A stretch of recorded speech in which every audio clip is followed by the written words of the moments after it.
Assalamualaikum warahmatullahi wabarakatuh. Sebelumnya, perkenalkan nama saya Safitri Rahmawati, NIM 711181115 dari kelas 5C. Di sini saya akan sedikit menjelaskan mengenai uji validitas dan reliabilitas terhadap motivasi. Langkah pertama yang harus kita lakukan adalah membuka Microsoft Excel dan mengetik datanya di Microsoft Excel. Nah, untuk di sebelah sini, di sini ada ID di sini adalah jumlah dari respondennya. Lalu di sampingnya ada beberapa item. Jadi di sini ada item achievement, lalu ada power, lalu ada affiliation. Nah, di sini karena data saya sudah rapi, jadi saya tidak harus merapikan kembali. Jadi, sekarang langsung saja saya save datanya seperti ini.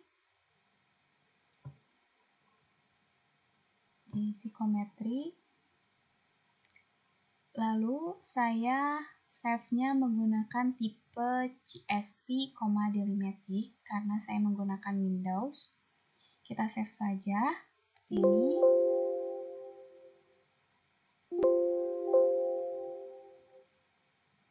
Sudah di-save. Lalu kita buka GESP kita. Lalu di sebelah sini ada tombol warna biru, kita klik. Lalu kita recent files karena saya pernah membukanya, jadi kita langsung saja buka lagi. Kita klik.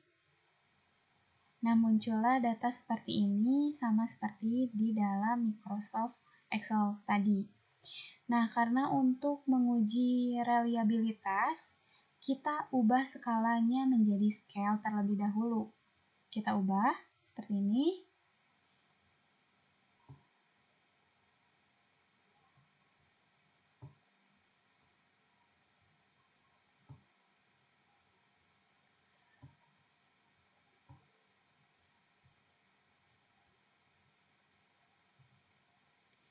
Kita perlu mengubah skalanya satu persatu ya, karena dari sistem GISP sendiri belum ada sistem yang harus otomatis seperti itu. Kita ubah.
Nah, setelah data selesai diubah skalanya menjadi scale, kemudian langkah kedua yaitu kita klik deskriptif di sini.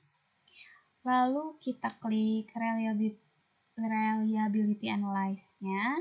Kita klik. Lalu keluarlah tampilan seperti ini. Lalu kita klik di sini achievement-nya sampai bawah. Seperti ini.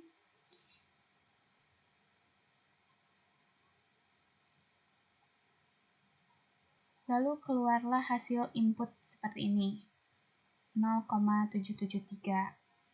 Nah, untuk menentukan scale statistiknya, kita lihat terlebih dahulu data yang kita punya. Kita lihat. Nah, menurut data di sini, datanya ini mempunyai jenis data polycotomous. Karena mempunyai jumlah dua lebih item gitu. Jadi kita memakai Cronbach alpha. Kita MC Donald-nya di nonaktifkan, checklistnya seperti ini. Muncullah hasil seperti ini. Jadi menurut scale reliability-nya adalah scale-nya 0,763. Nah, dapat dikatakan bahwa item ini dapat dikatakan bahwa reliability karena memenuhi tolak ukur. Tolak ukurnya itu adalah 0,7. Sedangkan di sini dituliskan 0,763 sehingga melebihi dari tolak ukur, jadi bisa dikatakan reliabilitas. Nah, selanjutnya untuk melihat item rest correlation-nya, kita klik Goodman seperti ini. Nah, lalu kita klik item rest correlation-nya seperti ini. Nah, terlihat di sini item rest korelasinya menurut tolak ukur sendiri, item rest korelasi yang dapat diterima itu adalah 0,3. Nah, di sini dapat dilihat bahwa ada beberapa item yang tidak memenuhi tolak ukur seperti afiliasi 1 karena 0,1 itu di bawah banget, terus afiliasi 2, afiliasi 3, afiliasi keempat, afiliasi 5, afiliasi 6, afiliasi 7, lalu afiliasi 8. Di sini bisa dilihat bahwa item rest korelasi yang memenuhi tolak ukur bisa dilihat achievement 1, achievement 2, achievement 3, achievement 4 juga memenuhi, achievement 5, 6, 7 enggak, 8, power 1, power 2 itu kuat, power 3, lalu power 4, power 5, power 6, dan power 7. Nah, selanjutnya sesudah kita menguji reliabilitas, kita akan menguji validitas. Nah, caranya adalah kita klik faktor di sini. Untuk menguji validitas, kita menggunakan CFA atau Confirmatory Factor Analysis. Kita klik di seperti ini, lalu muncul seperti ini. Karena kita akan menguji motivasi, jadi kita mempunyai datanya juga 3, ada achievement, power, sama afiliasi. Jadi kita tambahkan 2 tabel seperti ini. Kita ganti menjadi achievement, ACH saja ya. Lalu kita ganti di sini menjadi power aja. Lalu kita ganti juga menjadi afiliasi. Kita ganti jadi AFF aja. Oke, udah. Lanjut. Kita masukkan datanya. ACH-nya sampai 8 kita masukkan. Seperti ini. Lalu untuk powernya juga kita masukkan semuanya sampai power 8. Kita masukkan. Lalu untuk afiliasinya juga kita masukkan sampai 8. Seperti ini.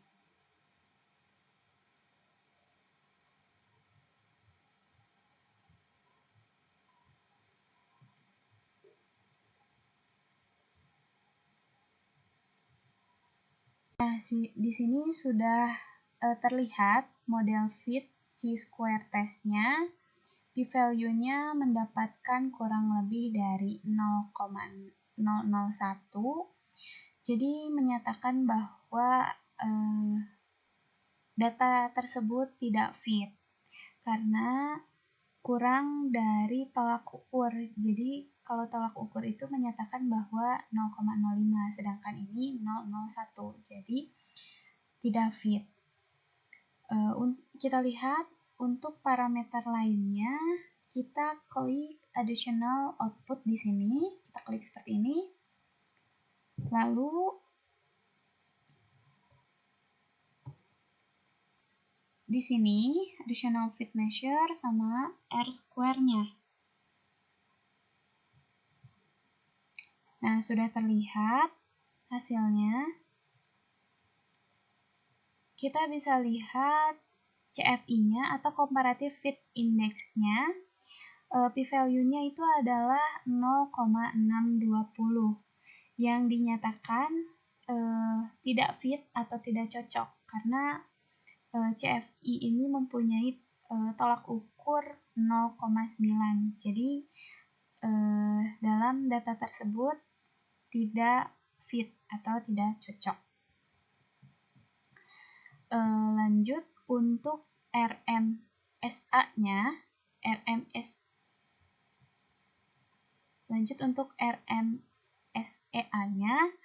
atau root mean square error of approximation-nya itu adalah p-value-nya 0,083. Kembali lagi, p-value-nya itu adalah ditolak atau tidak cocok gitu. Lanjut untuk GFI-nya atau goodness of fit index-nya ini ada 0,801. Untuk tolak ukurnya sendiri itu ada 0,09. Jadi untuk GFI sendiri adalah ditolak atau tidak fit, tidak cocok. Seperti itu. Lanjut kita melihat parameter estimate, seberapa berkontribusi si item-item ini. Nah, di sini untuk melihat standarisasi dari faktor loading ini, kita bisa klik di sini ada yang namanya advance. Kita bisa klik, kita klik yang all.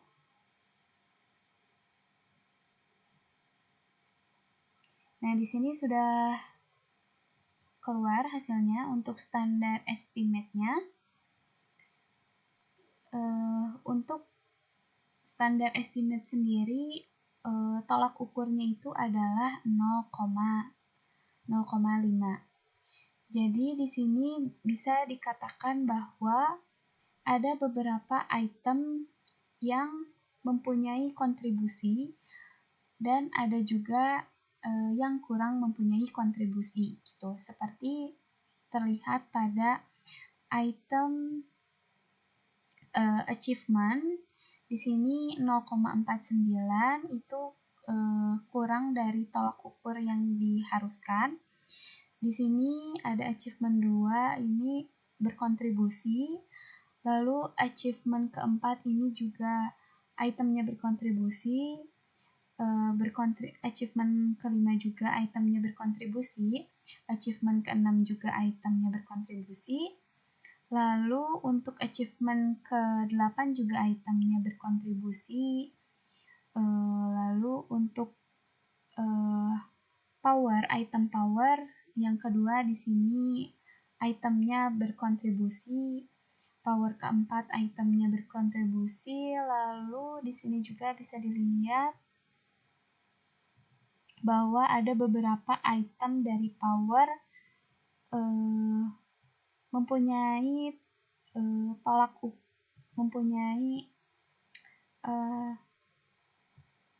nilai yang kurang berkontribusi gitu. Sehingga item-item di sini perlu dikaji ulang. Untuk power juga kurang berkontribusi, afiliasi. Namun di sini afiliasi yang kedua cukup berkontribusi, sangat berkontribusi malah. Ini kurang afiliasi 5 juga, afiliasi 6 juga kurang, 7 juga kurang, 8 juga kurang. Nah, seperti ini dari parameter estimate. Nah, sebelumnya dapat disimpulkan bahwa di atas. Nah, sebelumnya dapat disimpulkan bahwa alat ukur ini bisa dikatakan atau alat ukur ini reliable karena memenuhi syarat dari tolak ukur yaitu 0,7. Lalu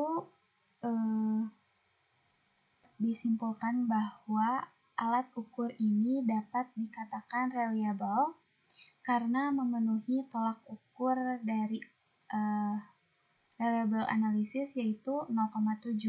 Di sini terdapat Cronbach alpha scale-nya itu 0,763, artinya memenuhi syarat. Artinya alat ukur ini dapat dikatakan reliable. Nah, untuk item race correlation-nya sendiri, ada beberapa item race korelasi yang tidak memenuhi syarat, seperti affiliation, affiliation 2, dan sampai affiliation ke-8. Itu kurang memenuhi syarat. Nah, kesimpulan dari confirmatory factor analysis, jadi dapat dikatakan bahwa alat ukur ini kurang fit dengan alat ukur yang diukurnya gitu. Karena tadi sudah dijelaskan bahwa beberapa dari hasil di sini adalah kurang memenuhi dari tolak ukur yang diharuskan. Seperti itu. Lalu untuk parameter estimate atau faktor loadingnya,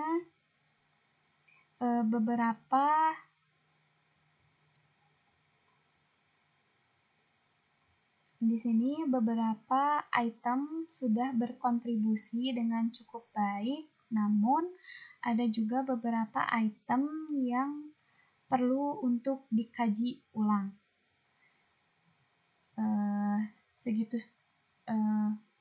Mungkin segitu saja penjelasan dari saya. Mohon maaf apabila ada kekurangan.